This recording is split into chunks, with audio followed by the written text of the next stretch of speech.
Hello, Emily. In a previous discussion, we covered how I experienced cargo loss due to changes in atmospheric pressure during transportation.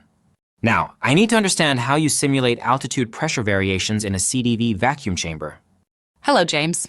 The process involves a controlled reduction of pressure within the chamber. This allows us to replicate the conditions experienced at different altitudes.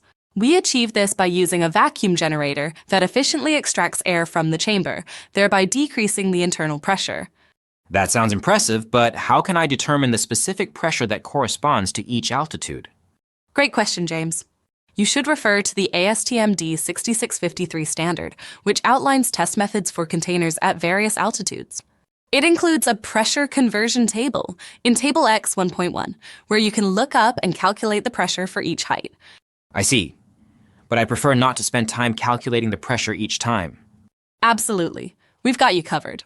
We offer a powerful tool called Orion OS, developed to simplify the simulation process and minimize human errors. This application is fully compliant with the D6653 standard and will automatically adjust the pressure for you during tests, ensuring accurate and reliable results. Thank you, Emily. That sounds like a robust solution to my transportation challenges and could help avoid conflicts with my distributors. I'm considering purchasing one, but could you provide further justification to help convince my CFO? Certainly, James. I'll prepare some key points that highlight the benefits and cost-effectiveness of our vacuum chambers. We'll discuss this in more detail in our next video. Don't miss it! Make sure to register for our educational video series on air tightness testing. You'll also receive a comprehensive PDF guide that answers all your questions about CDV vacuum chambers.